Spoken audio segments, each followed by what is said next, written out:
next thing, I believe, is a salad dressing. Yes, I decided to make this one today to show you guys, not only because it's so ridiculously easy, but also because it goes with a salad that's become the favorite popular salad here at the cafe lately. I've now been able to rename it the Jerry Jeff salad, which is really exciting for me. the Jerry Jeff salad.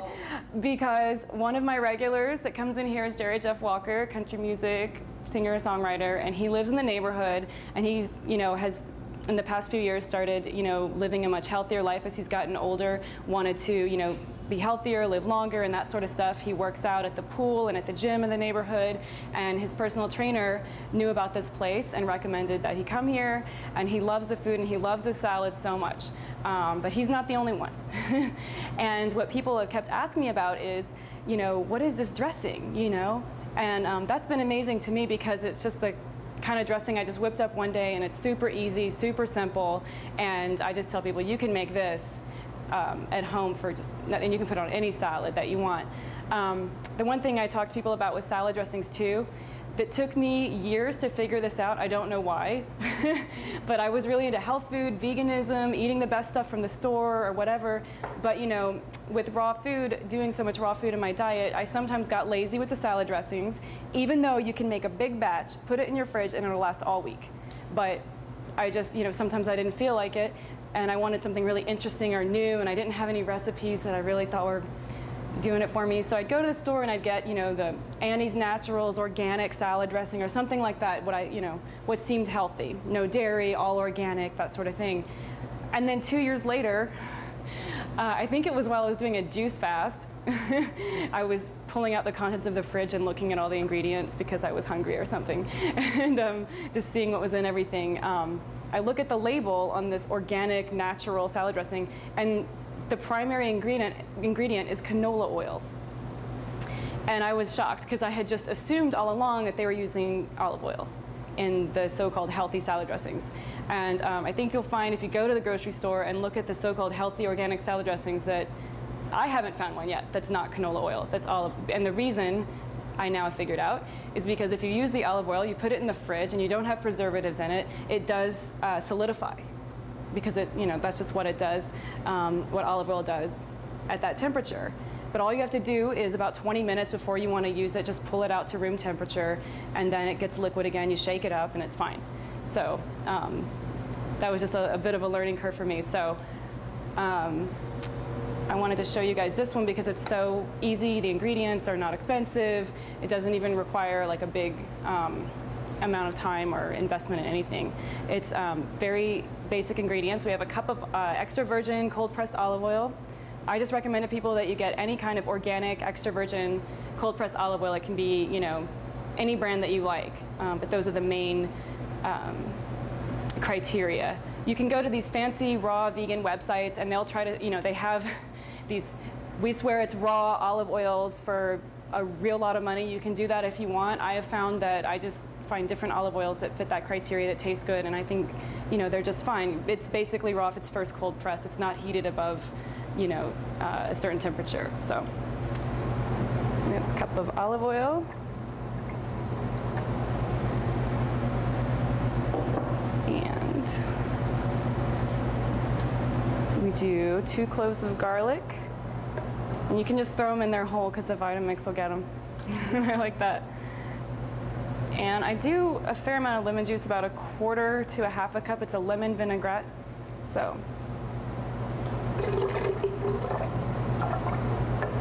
And I know they have more back there if I need it. And I start with a little bit of agave, maybe 1/4 cup. And that just gives it a sweeten, gives a sweet balance to the, strong flavor of the garlic and the lemon and the olive oil and everything. So that's a secret to balancing, is a lot of dressings and sauces might need a tiny bit of something sweet. Sometimes I use raisins for that, not always agave.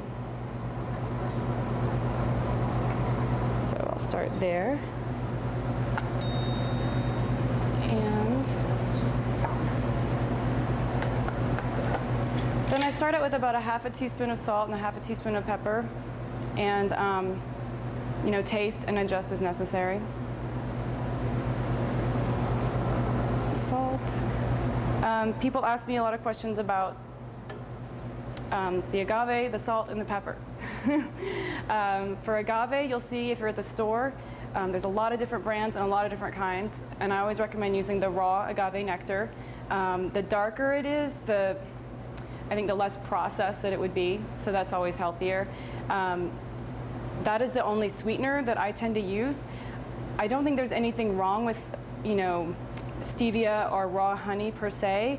It's more of a flavor preference for me. Stevia to me has too much of a bitter aftertaste, and it affects the taste of the food, even though it's technically a plant-based sweetener and it's pretty healthy, and possibly even more low glycemic than agave.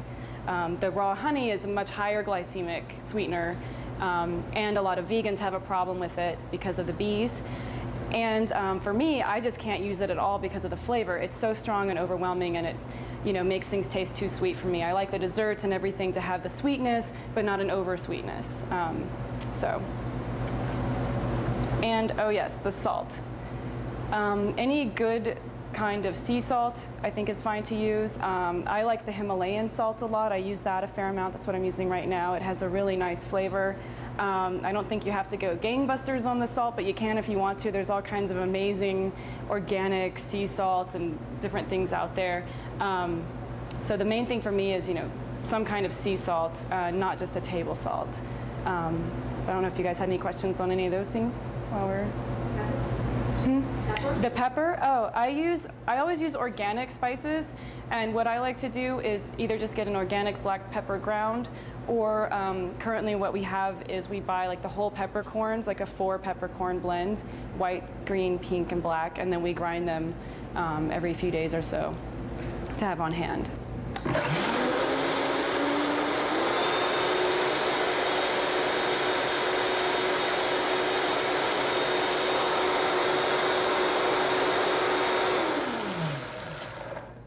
Another trick with the blending is the different Vitamixes are different in terms of the settings, but most of them have a couple of options in terms of speed.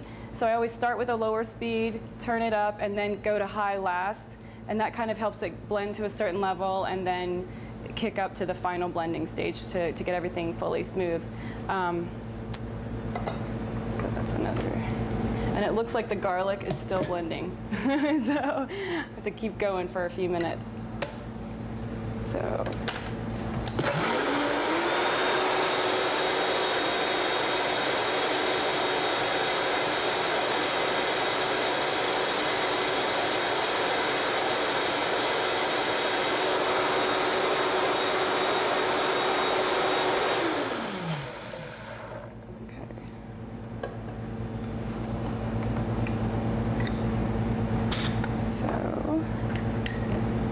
Do a little bit of a taste.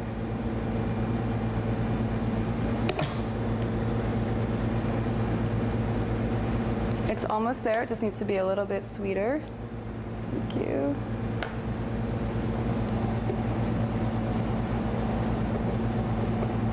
And I think a little bit more lemon. So that's the thing that's really nice about what you can do at home, is you can make things and taste them and then say, well, what would I like today? Would I like it to be more tart, more spicy, a little more sweet, that sort of thing. I like having the basic recipes like that to play with. And so far, I haven't been criticized yet for it never being exactly the same twice. So it's close enough. And yeah.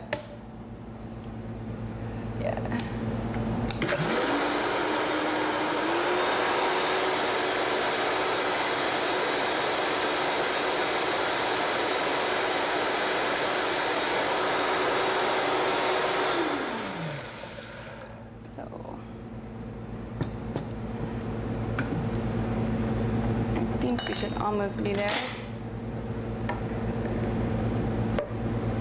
It took me a while to learn how to taste salad dressings by themselves and know if they were right or not, but eventually you get the hang of it.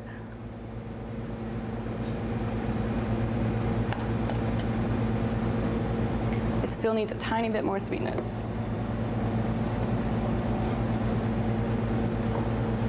So, one more time, I promise it's the last one. So.